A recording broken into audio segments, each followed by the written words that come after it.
Assalamualaikum warahmatullahi wabarakatuh. Para pemirsa dan para jamaah yang dimuliakan Allah. Alhamdulillahirobbilalamin. Bertemu lagi dengan saya Denny Asy'ari dalam program soal-soal agama. Sebagaimana pada sesi-sesi sebelumnya, ya, program ini adalah membahas persoalan-persoalan agama yang terjadi di tengah-tengah masyarakat, yang terjadi di tengah-tengah jamaah, yang sering ditanyakan kepada Majelis Tarjih dan Tajdid Pimpinan Pusat Muhammadiyah, yang kemudian oleh Majelis Tarjih dan Tajdid dibahas dan hasilnya itu dipublikasikan melalui majalah Suara Muhammadiyah setiap edisinya. Dan pada kesempatan ini saya akan membacakan pertanyaan sekaligus jawaban atas persoalan atau soal-soal agama yang muncul yang ditanyakan kepada Majelis Tarjih dan Tajdid Pimpinan Pusat Muhammadiyah. Dan pertanyaan pada sesi kali ini terkait dengan akad nikah via video call. Nah, ini tentu pertanyaan yang cukup menarik, ya, untuk kondisi saat sekarang di tengah kemajuan teknologi yang kita hadapi. Pertanyaannya yang diajukan kepada Majelis Tarjih lebih kurang seperti berikut. Dewasa ini seiring dengan kemajuan teknologi, antara dua pihak dapat berkomunikasi secara mudah melalui suara dan gambar dengan menggunakan handphone yang mempunyai fasilitas video call dalam jaringan 3G. Berkenaan dengan itu, ya, apakah hukumnya melakukan akad ijab kabul, ya, untuk pernikahan antara wali dengan pihak mempelai pria yang jaraknya berjauhan melalui video call.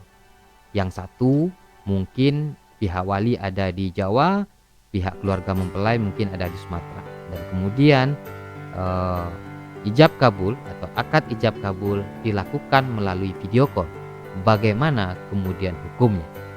Pertanyaan ini kemudian telah dibahas oleh Majelis Tarjih dan Tajdid Pimpinan Pusat Muhammadiyah, yang jawaban atas pembahasan tersebut dipublikasikan melalui majalah Suara Muhammadiyah, yang lebih dan kurangnya sebagaimana yang akan saya bacakan ini. Akad nikah sah secara syar'i jika memenuhi rukun-rukun dan syarat-syaratnya. Rukun-rukun nikah menurut jumhur ulama itu ada 5, yaitu adanya mempelai pria, adanya mempelai wanita, adanya wali nikah, hadirnya 2 orang saksi, dan akad ijab kabul. Masing-masing rukun tersebut tentu ada syaratnya. Khusus tentang ijab kabul setidaknya ada 4 syarat. Yang pertama, ijab dan kabul itu dilakukan dalam satu majelis. Ini syarat yang pertama. Yang kedua, kesesuaian antara ijab dan kabul. Misalnya wali mengatakan, saya nikahkan Anda dengan putri saya Khadijah. Kemudian calon suami menjawab, saya terima nikahnya Fatimah. Maka ini tidaklah sah, ya, karena antara ijab dan kabul tidak sesuai.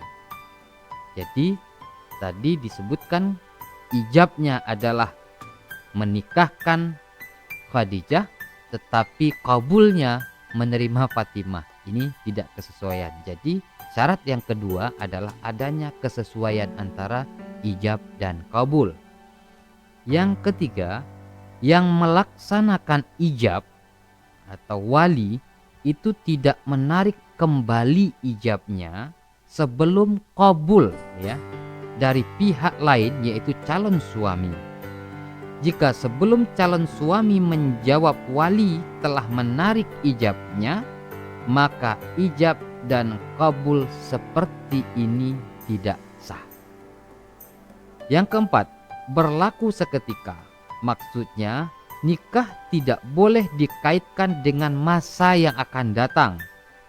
Misalnya jika wali mengatakan, saya nikahkan Anda dengan putri saya Khadijah besok atau besok lusa gitu, maka ijab dan kabul seperti ini tidak sah. Maka syarat yang keempat dikatakan ijab dan kabul itu berlaku seketika. Yang dimaksud dengan ijab kabul dilakukan dalam satu majlis pada syarat pertama tadi adalah ijab dan kabul terjadi dalam satu waktu. Suatu akad ijab dan kabul dinamakan satu majlis jika setelah pihak wali selesai mengucapkan ijab, calon suami segera mengucapkan kabul.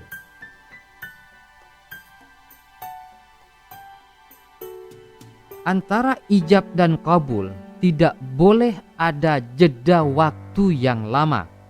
Sebab jika ada jeda waktu yang lama antara ijab dan kabul, maka kabul tidak dianggap sebagai jawaban terhadap ijab. Ukuran jeda waktu yang lama yaitu jeda yang mengindikasikan calon suami menolak untuk menyatakan kabul. Antara ijab dan kabul tidak boleh diselingi dengan perkataan yang tidak terkait dengan nikah, sekalipun sedikit. Juga sekalipun tidak berpisah dari tempat akad. Berdasarkan pengertian tersebut, ijab dan kabul tidak harus dilakukan antara dua pihak dalam satu tempat. Ya. Jadi para ulama imam mazhab sepakat tentang sahnya akad ijab dan kabul yang dilakukan oleh dua belah pihak yang berjauhan melalui sarana surat atau utusan. Misalnya, ijab dan kabul dilakukan melalui surat atau utusan dari wali yang dikirimkan kepada calon suami. Jika akad ijab dan kabul melalui surat, yang dimaksudkan dengan majlis akad yaitu tempat suami membaca surat yang berisi ijab dari wali di hadapan para saksi, dan jika calon suami setelah membaca surat yang berisi ijab dari wali segera mengucapkan kabul, maka akan dipandang hal yang seperti ini dilakukan dalam satu majlis walaupun via surat atau utusan. Jika akad ijab dan kabul melalui utusan, yang dimaksud dengan majlis akad yaitu tempat utusan menyampaikan ijab dari wali pada calon suami di hadapan para saksi, dan jika setelah utusan menyampaikan ijab dari wali, calon suami segera mengucapkan kabul, maka akad dipandang telah dilakukan dalam satu majlis. Pada zaman dahulu, akad antara dua pihak yang berjauhan hanya terbatas melalui alat komunikasi surat atau utusan. Itu zaman dahulu. Jadi hanya lewat utusan atau surat. Dewasa ini ya, alat komunikasi berkembang pesat dan jauh lebih canggih. Seseorang dapat berkomunikasi melalui internet, melalui telepon, atau melalui telekonferensi secara langsung dari dua tempat yang berjauhan.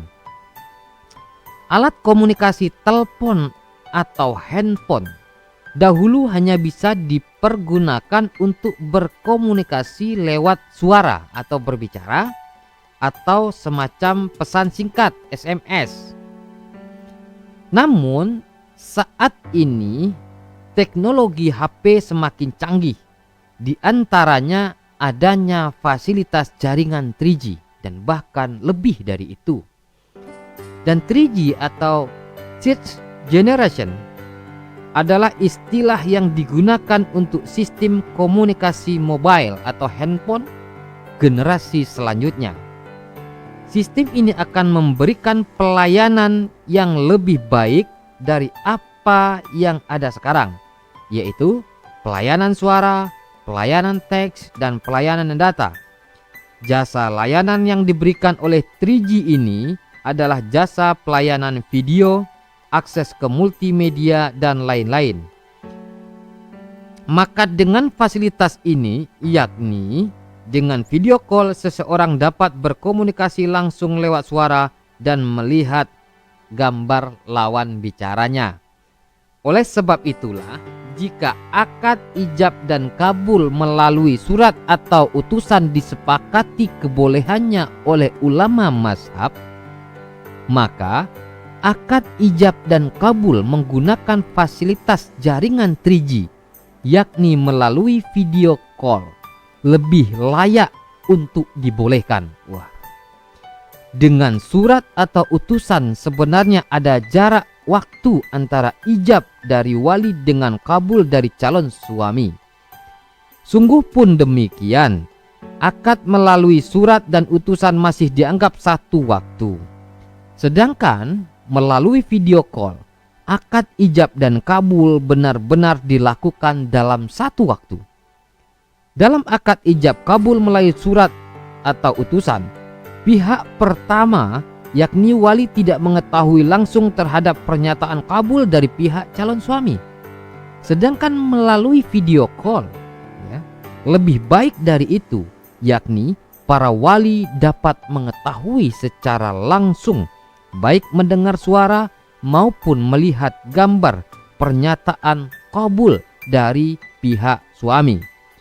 Demikian pula sebaliknya, kelebihan video call yang lain, para pihak yakni wali dan calon suami mengetahui secara pasti kalau yang melakukan akad ijab dan kabul betul-betul pihak-pihak terkait. Sedangkan melalui surat atau utusan bisa saja itu terjadi pemalsuan. Dengan demikian, akad ijab dan kabul melalui video call sah secara syar'i, dengan catatan memenuhi syarat-syarat akad ijab dan kabul yang lain, serta memenuhi rukun-rukun dan syarat-syarat sah nikah yang lain. Apabila akad ijab dan kabul melalui video call sah antara wali dengan calon suami, maka sah juga untuk akad taukil atau yang mewakilkan dari pihak wali kepada wakil jika wali mewakilkan akad nikah pada orang lain. Bahkan sah juga akad ijab dan kabul melalui video call antara wakil dengan mempelai pria. Sekalipun demikian, alangkah baiknya akad ijab dan kabul dilakukan secara normal dengan bertemunya masing-masing pihak secara langsung. Ijab dan kabul dilakukan video call atau melalui video call apabila memang diperlukan, karena jarak yang berjauhan dan tidak memungkinkan untuk masing-masing pihak bertemu secara langsung. Wallahu a'lam bishawab. Demikian para pemirsa dan jamaah, atas pertanyaan yang disampaikan kepada Majelis Tarjih dan Tajdid Pimpinan Pusat Muhammadiyah seputar akad nikah dengan menggunakan atau via video call yang telah dibahas oleh Majelis Tarjih dan dipublikasikan melalui majalah Suara Muhammadiyah. Dan untuk lebih lengkapnya, berbagai macam tanya jawab dan soal-soal agama dapatkan secara rutin dengan cara berlangganan majalah Suara Muhammadiyah. Barangkali demikian dari saya, dan ikutin terus program soal-soal agama ini untuk edisi-edisi selanjutnya. Lebih dan kurang mohon maaf. Wassalamualaikum warahmatullahi wabarakatuh.